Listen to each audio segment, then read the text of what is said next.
Alright, here we go. So, it's a key to your assessment today. This first problem, number 8, is all about the power rule and applying it twice. It says, that says find the derivative of the derivative. So y prime is 6x squared, y double prime will be 12x. C is the answer. 9 is one of those you know it or you don't. Answer is B, secant squared x. Likewise on 10, derivative of natural log with respect to x. Natural log of x with respect to x. It's 1 over x. 10, 11. 11 is, well, I haven't showed you the formula for it yet. We've just done 11 by logarithmic differentiation. So it's not really part of the learning target that deals with product, power, quotient, trig. Nor is it a part of the chain rule target. But here's how you do number 11. If you're going to use logarithmic differentiation, you start with y equals 2 to the x. Then you take the natural log of both sides.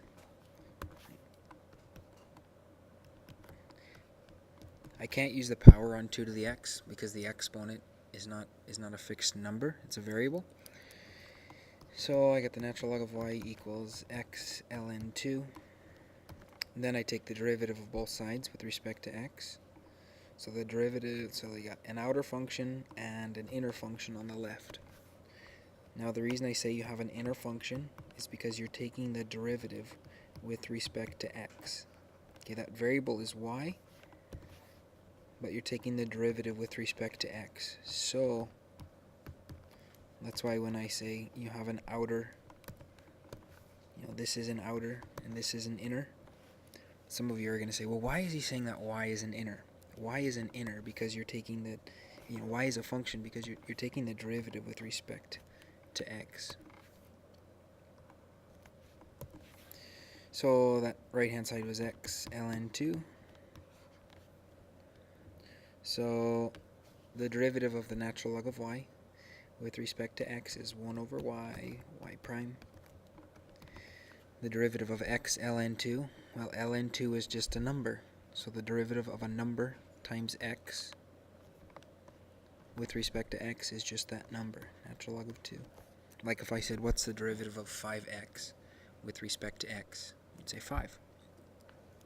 Alright, so y prime equals natural log of 2 times y.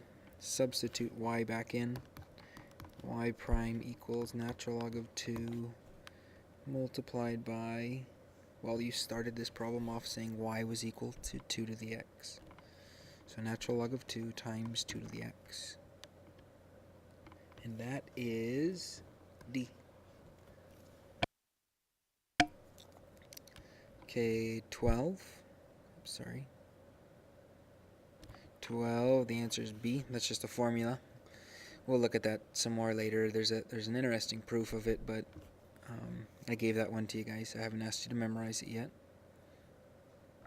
13. Some of you are going to do the quotient rule on 13. I wouldn't, but you will. So imagine if you did do the quotient rule to 13, you'd say low d high. Well, the derivative of 5 with respect to x is 0. So low d high minus high d low. Square the bottom and off you go. So that'd be x to the 6th squared. That goes away. So you're sitting with negative, what is that? Negative 30 x to the 5th over x to the 12th. Negative 30 x to the 5th over, let's see, x to the 12th is x to the 5th times x to the 7th. So you got negative 30 over x to the 7th. Now if you didn't do that one with quotient rule, I would have rewritten the original problem and said that's the derivative of 5x to the negative 6. And then that would, negative 30 x to the negative 7. And x to the negative 7 is 1 over x to the 7th. So a couple ways to do 13. As you get more proficient and you want to waste less time, you'll start to see number 13 as something where you don't want to use quotient rule. Okay, the back side of that we had derivatives of combined functions. We really had chain rule going on.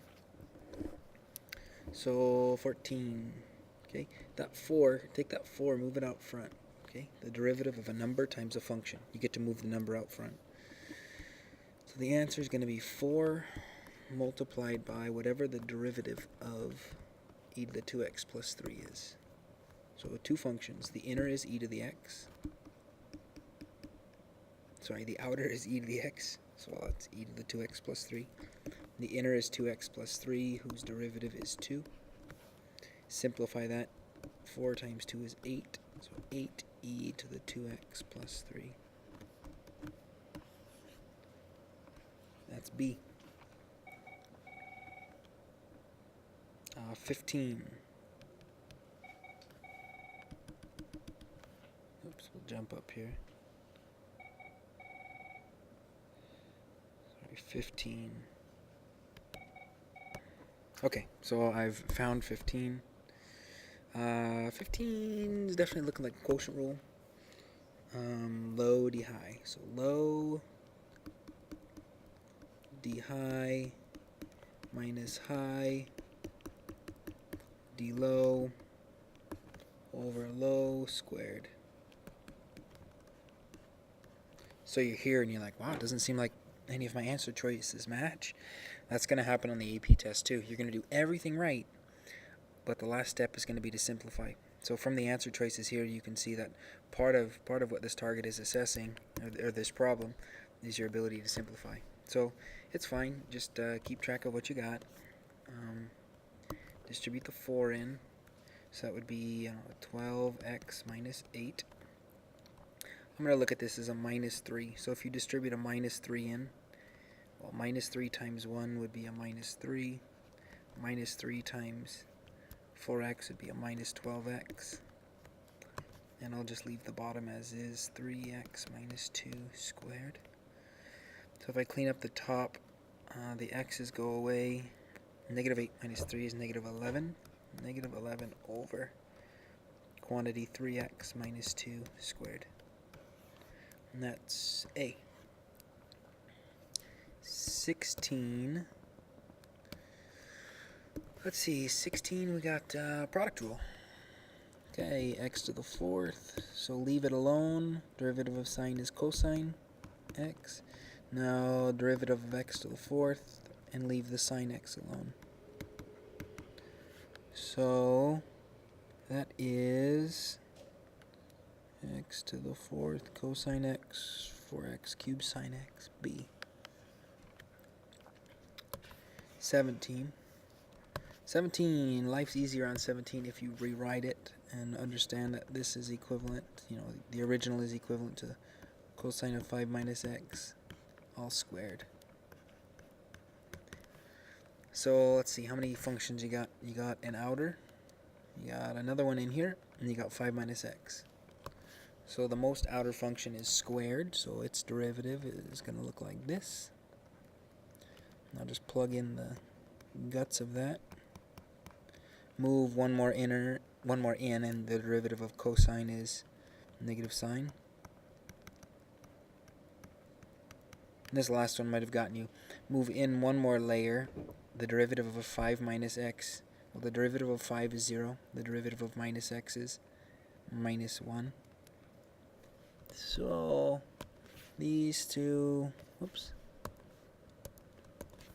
This minus and this minus together make a plus.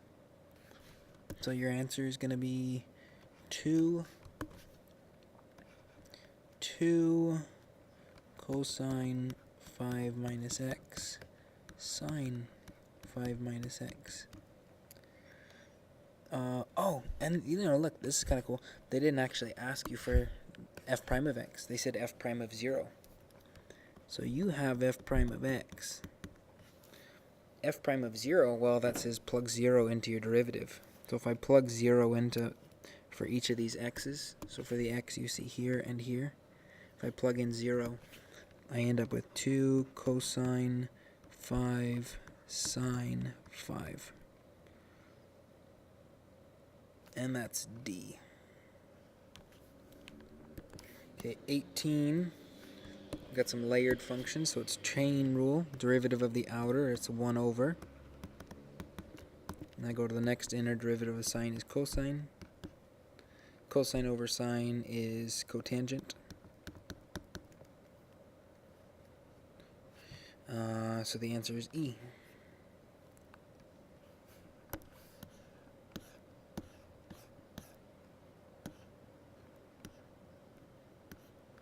Alright.